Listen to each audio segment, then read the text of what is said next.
Sawadika. Welcome to Creating Magic with Rotary, a monthly live talk that dives into the inspiring world of Rotary service projects. We are simultaneously streaming on Sutichay Live, Mojo Club, and Rotary channels in 7 Southeast Asia countries or cities. My name is Supan Vibunma, your moderator. Imagine a world where clean water, education, and healthcare are available to everyone.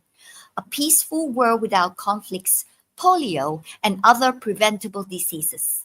Today, we're going to show you how ordinary people are making extraordinary changes in this part of Asia, spanning 5 countries, Thailand, Myanmar, Cambodia, Vietnam, and Laos, through the remarkable stories of hope, how the Rotary Foundation makes a difference in our special episode today. We are privileged to be joined by distinguished Rotary leaders, 2 from Thailand and 1 from the United States of America, who will share insights into the transformative work and the continued efforts of 1.4 million Rotarians worldwide. Let's meet our guests. First, Professor Dr. Saowalak Rattanavich, past Rotary International Director and the first female Rotary International Director in Asia. Her groundbreaking leadership has opened doors for women across the region while advancing Rotary's humanitarian mission. Professor, thank you for joining us today.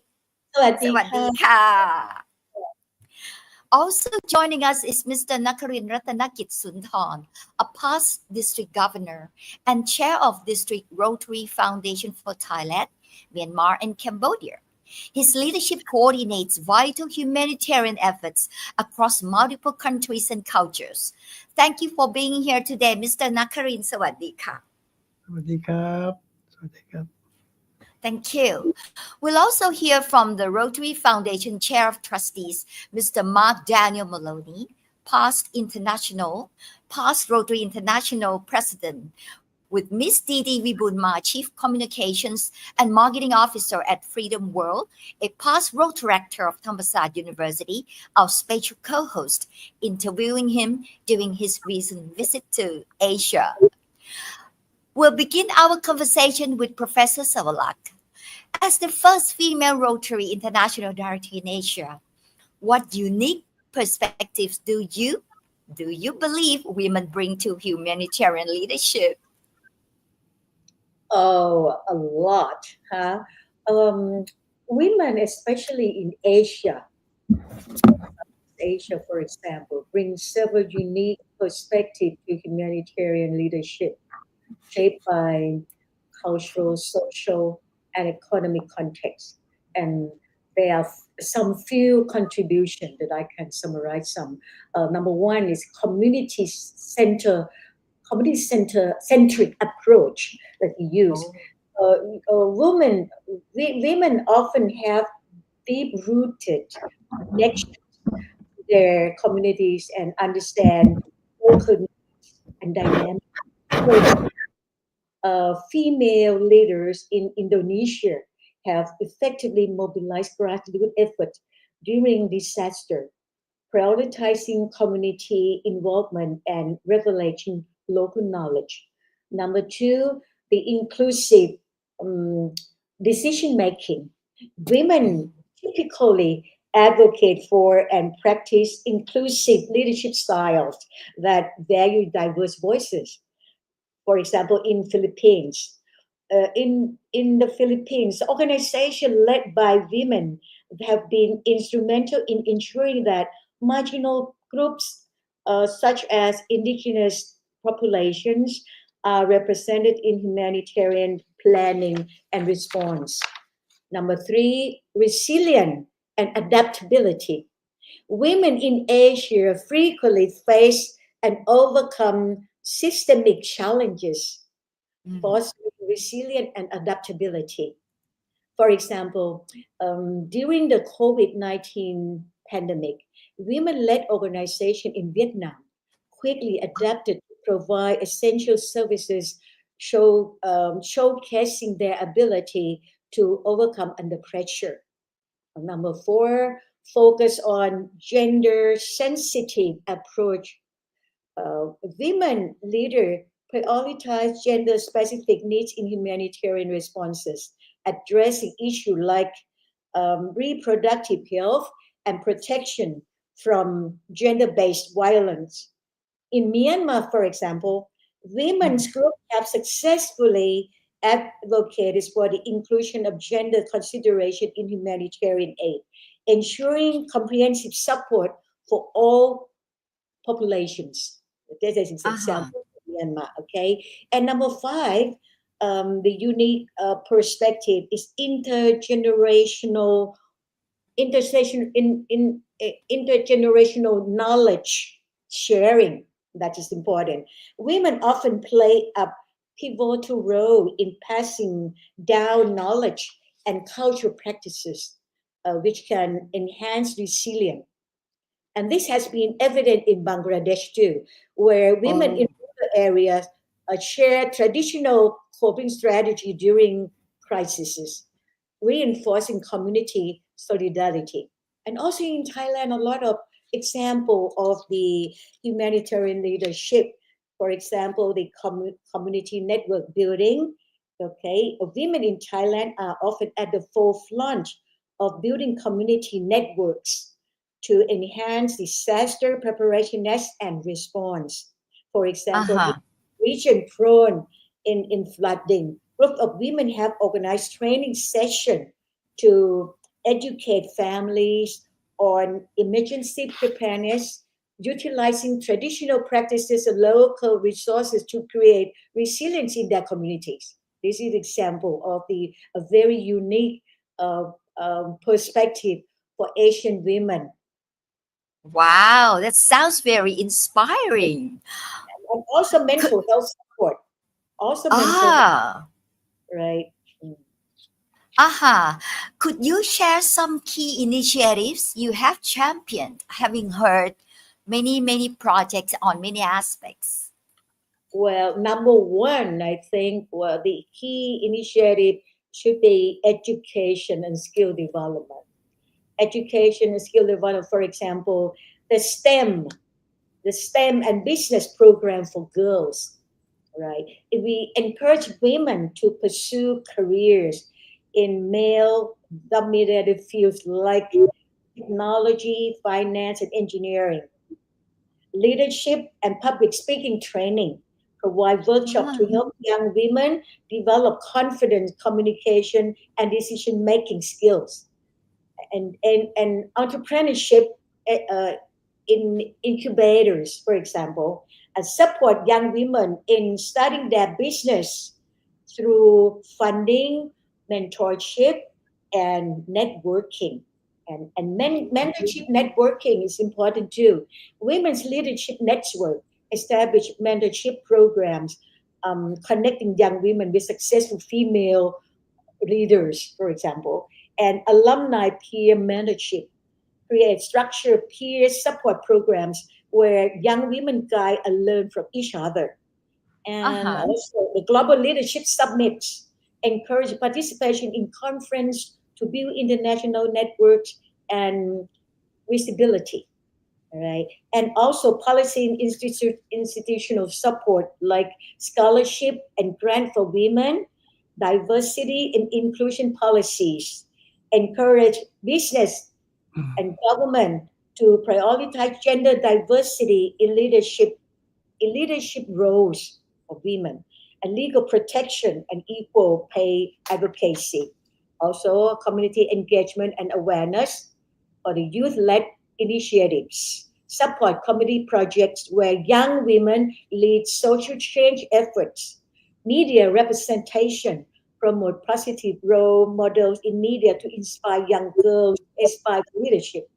workshop in rural and understand in underserved area, for example, ensure Mm-hmm. leadership opportunity reach young women beyond urban centers, and Mm-hmm. corporate and industry partnerships, internship, apprenticeship, female leadership in boardrooms, funding for women entrepreneurs. Uh, by implementing this initiative, society can empower young leaders, especially women, Ah. to seize opportunity and drive positive changes. Uh-huh. Well, Okay. now, March the 8th last week was the International Women's Day, and you just mentioned empowering women. You were appointed Rotary Empowering Girl Ambassador for this region. How has Rotary evolved in terms of challenges and achievements for women in Rotary leadership, Professor?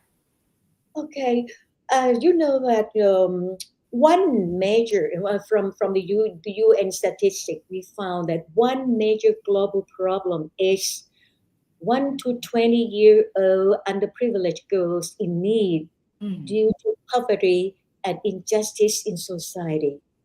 And so mm, World Rotary International aimed to block, okay, that kind of things, the poverty, especially, give the equity to gender, they, especially girls, and millions of girls are suffering now in poor family without sufficient ability to help themselves, and uh-huh.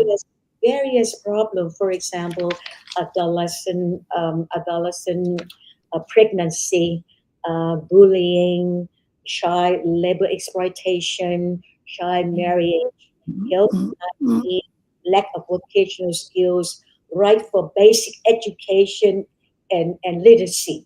For more mhm, than 700 millions around the world of the underprivileged girl couldn't go to school, okay, for mm, example, and sexual harassment, violence, traditional cultural expectation, human trafficking, all of those, concern that Rotary International has to, well, address, and solve all of those problems by encourage all people around the world to be more aware, and taking more awareness, on this problems. Because we think that empower girl today become empower women in the future. uh-huh. If Wow. girls lead to healthier family, and we can break cycle of poverty. And for example, according to the statistics, found that, well, every additional year of school increases a girl eventual wages by an average of 12%. And Mhm. empowering girls strengthen economics in this way. Okay, increase Uh-huh.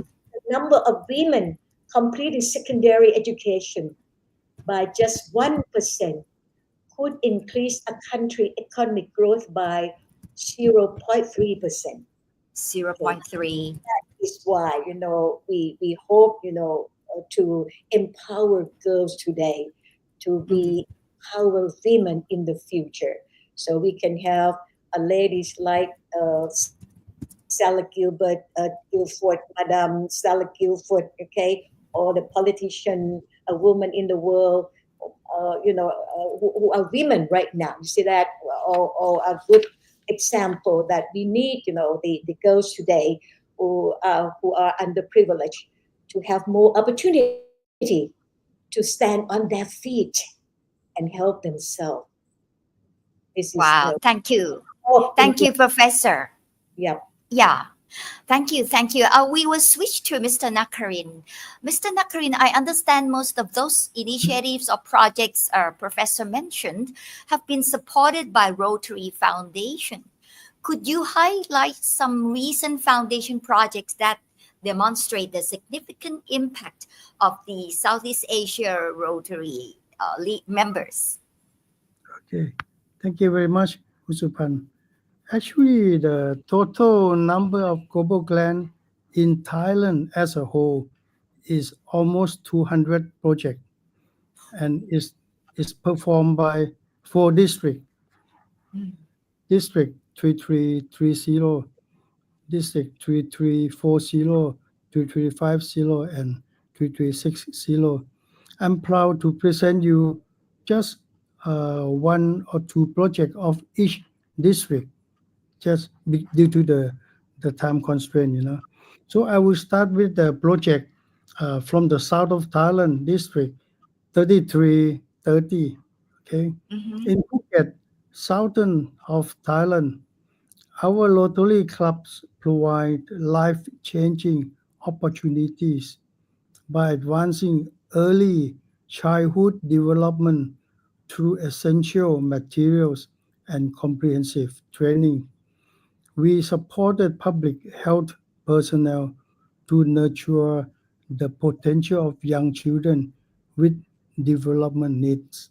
Okay, this is the project which we are proud to present today. Next is the project from the district 3340. It is the showcasing of the rehabilitation project designed to help brain surgery and stroke patients recover and achieve greater independence, enabling them to return home and to resume their daily life. Additionally, we train volunteers to provide home based rehabilitation and foster community led care. This Mm-hmm. program is based at Thawatburi Hospital in Loyet Province. And the next district project is the district 3350. We are proud to present the project of donating the defibrillators.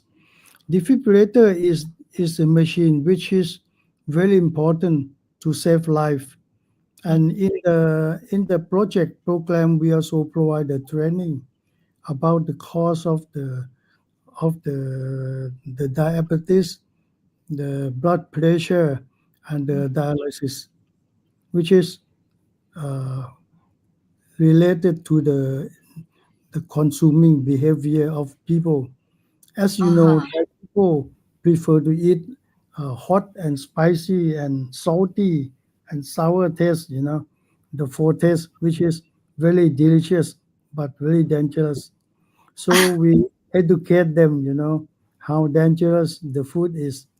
So at least it is helping them to prevent from the disease at the end. And in the case of the serious cases, you know, they need our defibrillator machine to save, Oh, to help them yeah. live. Yeah. Uh-huh. How do the Rotary clubs in this region approach the seven areas of focus? And, well, are there any areas where the region has shown particular innovation, Mr. Nakarin? Actually, in our district 3350, the majority of the project is going to the medical treatment, medical device, you know, because it is very important for our community needs, especially in the up country. It Mm-hmm. is unlike, you know, each country, each area, they have different needs. So the Uh-huh. area focus in lottery we have seven areas, but it depends on the area where they need which focus more and most Uh-huh. important for them. Okay, in our district, there's another district project. Let me finish it first. Yeah. Yes. So the last one will be the project of the district 3360. This project is to providing tractors and baling equipment to transform rice straw into valuable resources by boiling and selling straw or Mm-hmm. plowing it back into the fields. Farmers create organic fertilizer reducing their reliance on costly chemical fertilizers, starting in Thung Satok, San Patong district. This project is expanding to combat rice straw burning post-harvest, thereby mitigating PM 2.5 pollution and carbon Wow. emission. Uh-huh. Yeah, this project actually very important, and there are three keywords for this project: organic Uh-huh. fertilizer, reducing pollution, and sustainability. Nowadays we are facing the PM 2.5 problem even in Bangkok area because the dust, you know, is blow over the country. So Mhm. this project is very helpful to reduce the PM 2.5 in future. If Yeah, very informative. Yeah, very innovative. Organic fertilizer, reducing pollution and sustainability. yes, yes. So Great. if the farmers, I would say if every farmers can do this, I think the country will be clean. So we need to worry about the air pollution. Thank you. Thank you. We are now going to hear from Mark Maloney addressing two critical questions facing Rotary today, with Didi Vibulma co hosting the interview. May we have the video, Coach Ben? Current global economic and political turmoil, what strategies you think the Rotary Foundation will use to encourage donations? And additionally, what methods would you advise Rotarians to adopt in promoting and securing donations to the foundation? This is also to ensure a significant impact on the lives of those who are affected. I'm happy to say that even with the current situation, financial support for the Rotary Foundation is strong, and I'm most grateful for that. Nevertheless, for example, in the area of polio eradication, we are seeing challenges to funding sources, particularly those with the United States government, and therefore we are strongly working on alternative ways of obtaining that funding rather than through the channels that have been used in the past.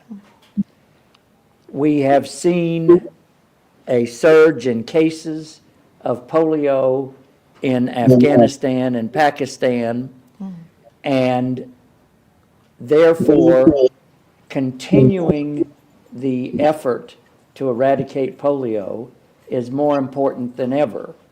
And frankly, the need for funding, the need for Rotarians to contribute is more vital now than it has been in years. And Rotarians, I'm asking Rotarians to meet the challenge and to increase their support of polio eradication.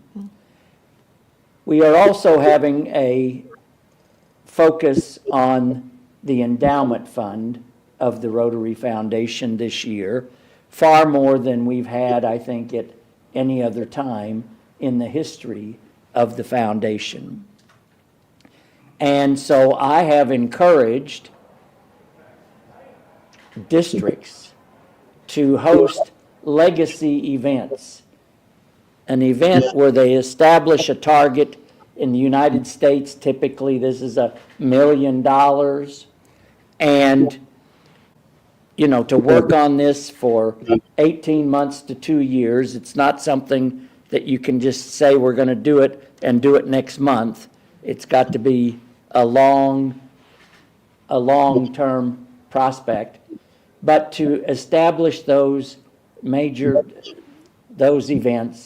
those $1 million dinners, those legacy events to support our endowment. we have seen a nice upsurge, a nice increase in the number of those events that are happening. This year, there are probably many more, but the Rotary Foundation staff is aware of 56 such events occurring this year. 52 of them are in North America because it's more of a North American process, but that far exceeds the number of such events that have occurred in any prior year, including the centennial year. And they are having a very positive impact upon us meeting our goal of having an endowment of $2.025 billion by 2025. Right, so you would say that they could also look at the events that have been completed as inspirations? Yes, absolutely. I mean, events that have happened, but I'm asking for events that focus on commitments to the endowment. Sustainability. And, you know, and of course, the other strategies are that I am hoping for every district to have a Paul Harris Society.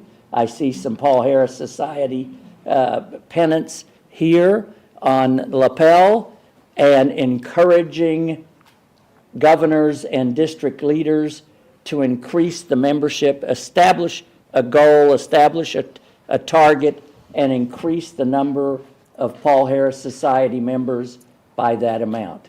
In addition, I'm encouraging districts to establish Polio Plus societies if they have not already done so, and to increase the membership in those, and to make that commitment for $100 a year until polio is eradicated.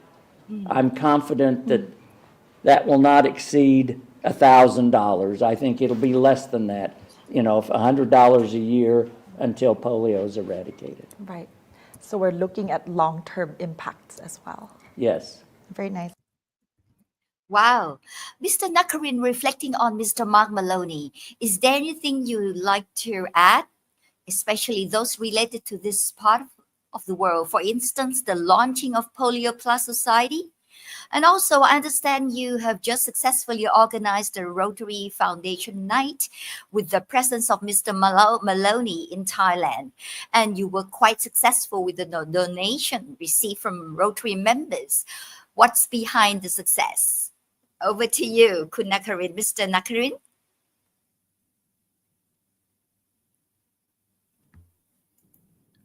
Okay, can you hear me? Yes.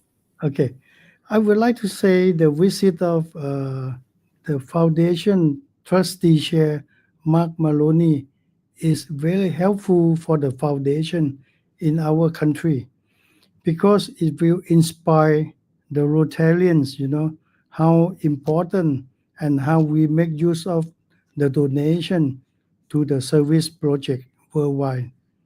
So the event was very successful, I would say. We didn't expect that the participant will be over 200, but at the end we can achieve 315, which is over our expectation. We are very happy on that number. And before Mark Maloney come, you know, the Rotarians, they have a feeling of donating feeling, you know. So each one of them contribute to make the title major donor. For example, those who donate less than 10,000 US dollar, for example, 2 or 3,000, they can achieve the major donor level. So they just add in the number to make themselves major donor to get a chance to take a photo together with Mark Maloney on the stage. This is Oh. this is very, very helpful. So you talk about the success of the donation or contribution. I would like to say the foundation night make them more understanding about the how we manage the fund, from the donation. And myself, I use the technique, which is the lead by example. I I, Oh, will- I normally donate to show the Rotarians that the foundation share, also donate. If you don't, if you are a leader and you don't donate, how can you convince other to donate or to contribute? So lead by example is very, very good technique, I would say, and try to educate the Rotarians about the benefit of contribution, because great. the foundation is belongs to all Rotarians, not belongs to anyone. It is Wow. our, yeah. That's a good mentality. Thank you. Let's go on with the interview with Mr. Mark Maloney. Coach Ben? On top of the economic and political turmoil we touched on, natural disasters, as we're all aware, such as droughts, floods, wildfires, extreme cold, are becoming more frequent. Do you perceive these challenges primarily as losses? And how do you propose to support disaster victims in a way that ensures assistance is both effective and sustainable? Rotary is not a disaster relief organization. However, Rotary members want to provide immediate assistance to those affected by disasters. Therefore, we have a disaster response fund within the Rotary Foundation that is funded solely by contributions from Rotarians. There's no World Fund additions to it. It's Rotarians who contribute and designate it to the Disaster Response Fund. That fund is not intended to be comprehensive disaster relief. It is intended to be an immediate response not exceeding 25,000 US dollars that can assist in a particular way that is appropriate for Rotarians in that area.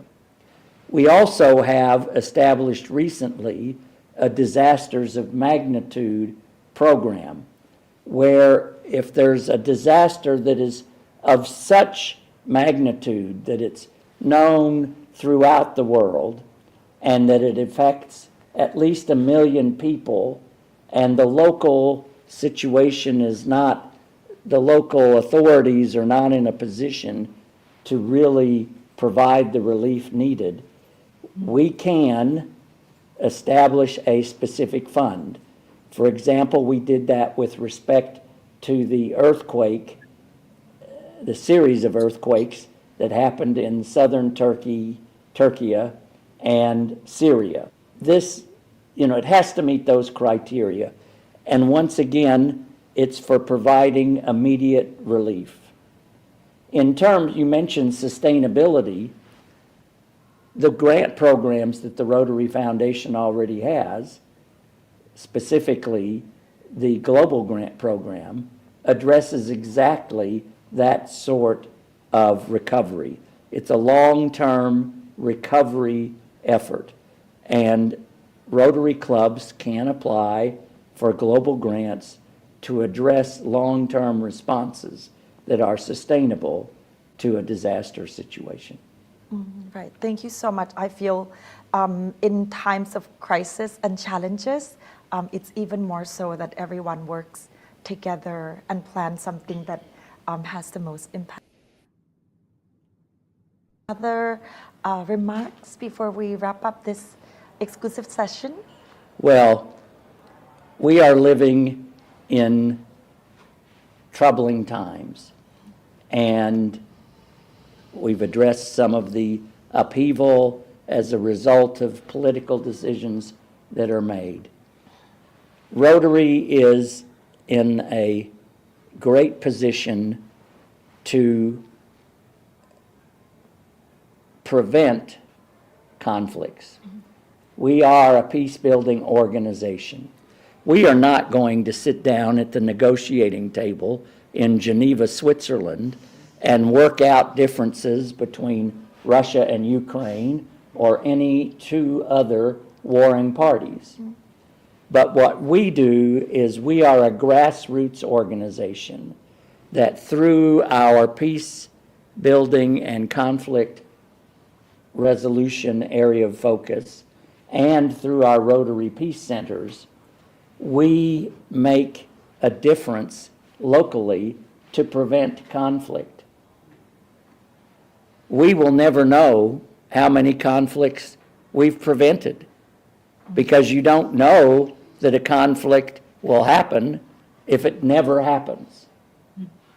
But I am confident that through the work of our Rotary Peace Fellows and through the work of Rotarians in the peace building area of focus, that we are having a tremendous impact on peace and on prevention of conflict.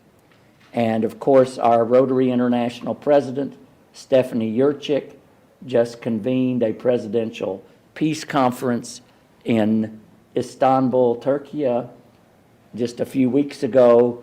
Gay and I actually began this trip by attending that peace conference, and we've been traveling ever since. And there were presentations there that clearly showed how Rotarians can have a tremendous impact upon peace building in the world. And as the chair of the trustees of the Rotary Foundation, I am most grateful for the financial support of Rotarians around the world, particularly here in Thailand.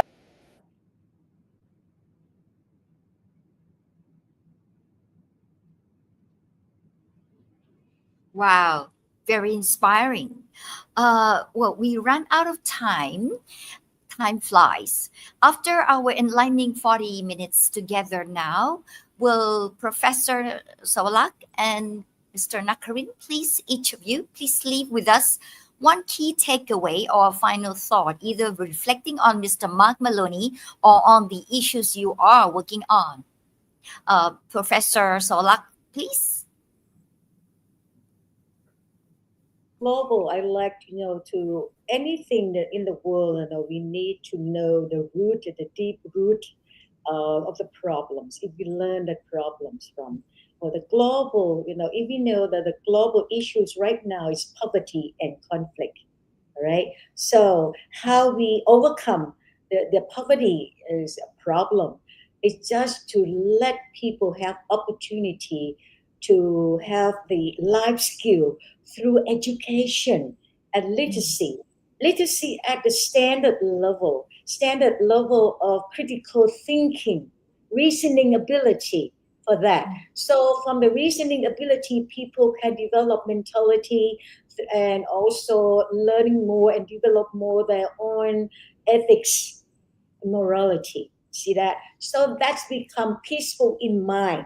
And that is the start of the peace, real peace in the world, peace inside. All right. So start from a very beginning at home, at school, learning from the very young how to care people, how to understand the diversity, how to give equity to all, and also the inclusive society, inclusive life together. That is the main things that I think we should take care and strategize more and more. All right, especially if you have the endowment. I'm thinking of the endowment of the literacy. I like to call the Rotary Lighthouse literacy at the standard level, as I say. And that Mark Maloney, he left me about this idea too, to help promote this one. Okay, maybe started from Thailand. All right, Wow, endowment great. of literacy for all. All Wow. right. And that it should be the good start of how we solve all the problems, even the polio. Because I found that the areas of the polio, cases came from the illiterate people areas, especially in Pakistan, for example. And Yeah, that's right. That's but right. people, they don't know at all. They don't have literacy skill at all. They don't know how to read. Uh-huh. They don't know how to write. That is the base of all the problem in the world. Yeah, So I agree. I we should agree. begin from there. A standard education, standard literacy skill from Mhm. the very young. All right. Great. This Very is what inspiring, Professor Saowalak. thank you. May we switch to Mr. Nakarin? What is the one key takeaway or final thought you would like to leave with us to remember this conversation? Okay. Okay. From from my opinion, I think at this moment everybody knows the world is in crisis. Every country, every area were facing difficulty. Can you imagine we are business people, we are also suffering. But how much suffering that the low income people or the unemployment people, especially the homeless people, they need much more help from us. But for us, we just earn less. But for them, they have nothing to eat. So, in my opinion, at this moment, Rotarians should work harder than before and contribute more to help those in needs, really needs at this situation to help them survive as a humanity like us. Yeah, that is my opinion. Thank you Thank you. so much.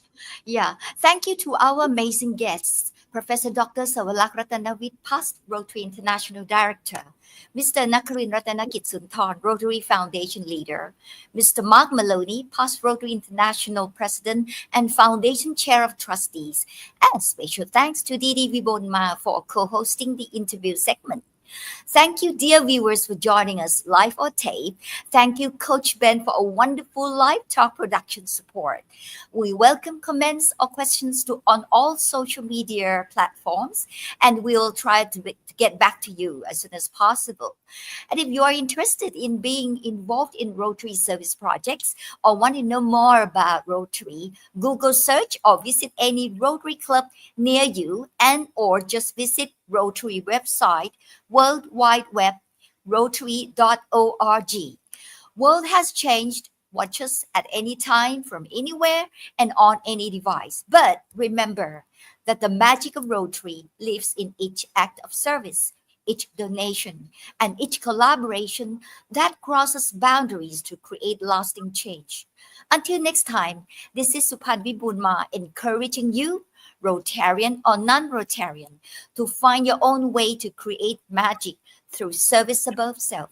Goodbye and take care. Goodbye. Thank you so Thank much, you very everybody. much. Thank Thank you. you. Thank you. Thank Thank you. you.